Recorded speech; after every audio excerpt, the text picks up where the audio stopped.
Good afternoon. I would like to start my talk with a backcasting exercise. Backcasting is a planning method where you envision a future that you would like to see and then think about the concrete steps it would take you to get there. So imagine yourselves 50 years from now on a mountaintop staring down at the valley below you. What would you like the world to look like? And what would it be? Now, given the world that you envision, how can you create it starting from today? Now, I'd just like to give you some information about where the world is and where we're currently headed. The world has lost about 80% of its natural forests. There's a prediction which said that by 2050, there'll be more plastic in the oceans than there are fish. And according to the National Academy of Sciences, the world is headed to the 6th mass extinction. We've wiped out 52% of the world's wildlife since 1970. And if you look at the carrying capacity of the Earth in green, and the red is actually our human impact, you can see that when it comes to biodiversity loss, the nitrogen cycle, or climate change, we are far beyond our limits to growth. This means that we're headed towards an ecological catastrophe which threatens human existence on this planet. So what can we do? How can we change? I've spent about my entire career trying to figure out ways to solve this problem. I've worked both on an international level and also on a local level, working on sustainable development projects.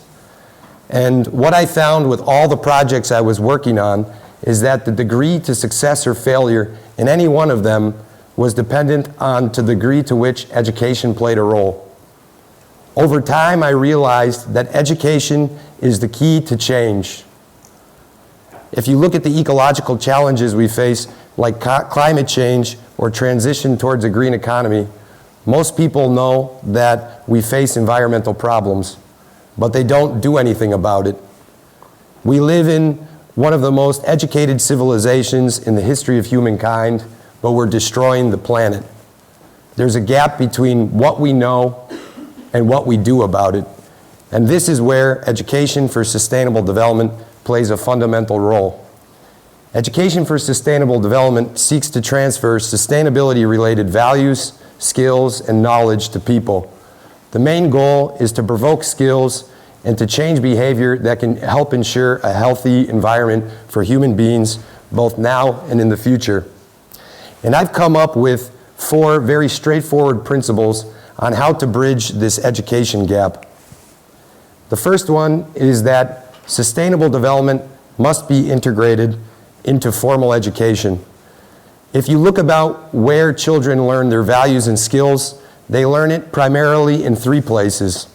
The first one is the family, the second one is through media, and the third one is through the classroom.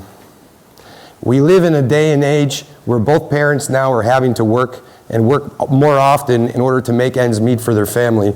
And children are spending more time on social media, on the internet, and also watching television shows like Keeping Up with the Kardashians or MTV Cribs. And with these shows, of course, they're teaching negative values like consumerism and consumption.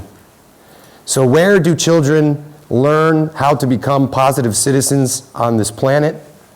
The answer is the classroom. The classroom is the only place where children spend 5 days a week from the time they're 7 years old to the time they're 18 years old, learning skills, values, and knowledge from teachers. Just think about the time when you were in school. How much of who you are and how much of that experience shaped who you are today. This is why formal education must include sustainable development. Now, there's been several international mandates like the UNECE Strategy on Education for Sustainable Development, the UNESCO Global Action Plan on Sustainable Development, and of course, most recently, the 2015 Sustainable Development Goals, which all said and emphasized the need to integrate sustainable development into formal curricula. But not much has been done on that field. And the question is, why? Well, the reason is because formal education is very difficult to change. The educational curricula is one of the most conservative most conservative systems in all social systems on this planet. Fortunately, though, I have the opportunity to lead a large framework program called Education for Sustainable Development from 2012 to 2017, and the aim of this project was to integrate sustainable development into the formal curricula in the countries of Kosovo, Serbia, and Montenegro. This project was recognized as a best practice of the Decade on Education for Sustainable Development and was also presented at several international forums, including the UNESCO World Conference on Education for Sustainable Development in Nagoya, Japan. And these international recognitions let us know that we were on the right track and we were doing the right thing with this project. And together in partnership with the Ministries of Education and National Pedagogical Institutes, we successfully integrated sustainable development into the formal curricula in all three countries through a passage of a series of educational reforms that were approved by the National Councils of Education. And this seems like a very difficult task to achieve, seems almost impossible. Well, fortunately, there were broader educational reforms which were happening as part of the global shift to the outcome-based learning approach to education. And this approach means learning to do rather than learning to know. It's measuring students' performance at the end of the year based on the skills that they can perform, based on the knowledge that they know, rather than the knowledge itself. And this whole process started because educators were finding that students were graduating from high school and from universities and didn't have the concrete skills needed to be effective in the workforce. So countries all over the world reformed their curricula in line with this international trend of education. Unfortunately, this process did not emphasize sustainability skills into these broader educational reforms. Educational curricula takes years to pilot and remains in place for generations.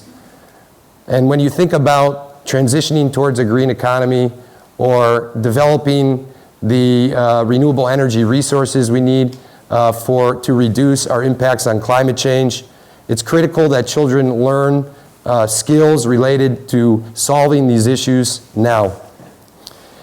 And I will give you an example of some of the learning outcomes that we developed in Serbia.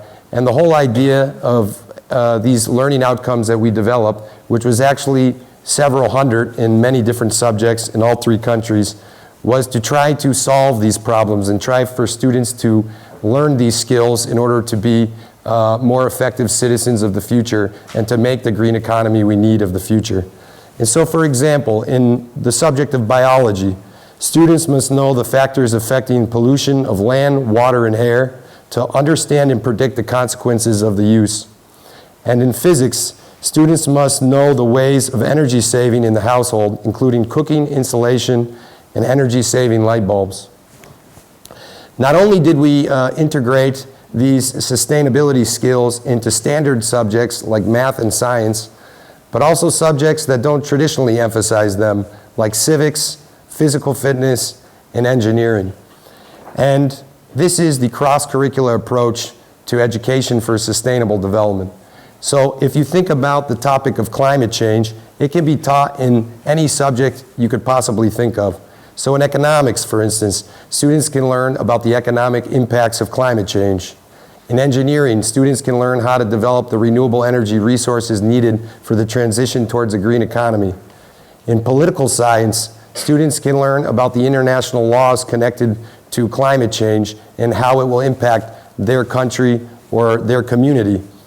In history, students can learn about the historical use of fossil fuels and its impact on the increase in carbon dioxide emissions and how that impacted the climate. And in sociology, students can learn about the social impact of climate change, both in their communities, in their nation, and globally. Now, it's important to stress that this is for formal education, but education for sustainable development and sustainable development in general must be integrated into all aspects of our lives, no matter what field we work in and no matter what our profession is. We need the doctors, the lawyers, the teachers, the bankers, the economists of the future to think about how to create a future that we all hope for and want. So another important aspect when you try to get sustainability across to the public is to try to use key messages.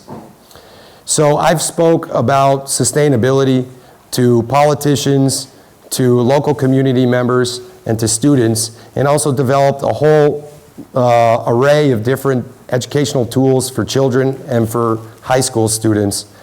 And what we try to do every time we talk about sustainable development is to use 2 key points, no matter what the issue is connected to sustainable development.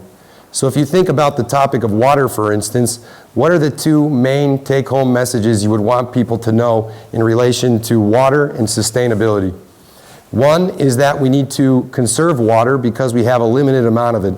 And 2 is that we need to reduce pollution because we rely on water to drink and for our survival.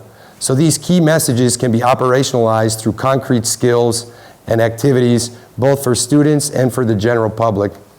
So you can teach the engineers of the future how to develop low flush toilets, or how to create low flow irrigation systems for agricultural crops, or how do people reduce their amount of water consumption. Do you leave the water running when you brush your teeth? Do you leave the water running when you wash the dishes? Changing these small things make an enormous impact when you talk about sustainable development. And so I'd just like to summarize the 4 key messages. And being a CEU alumni, I call them the CEEU principles. So first is to cross-cut.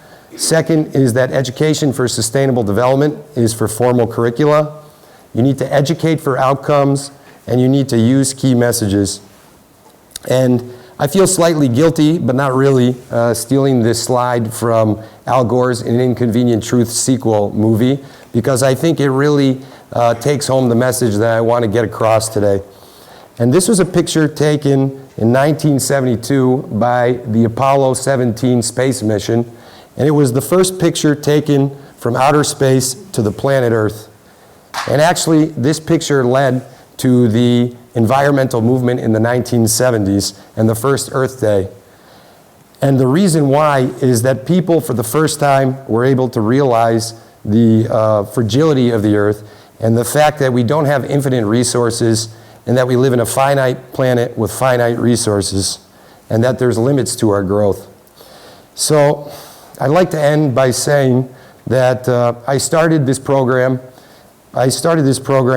with an idea to maybe make some small change, and it led to a big educational reform process which basically educated generations of students and probably thousands of students. So it's up to all of you to think of how you can contribute to sustainable development and how you can do it in your field. And remember that sometimes small ideas lead to big changes, and it's up to each and every one of you to save the planet. Thank you.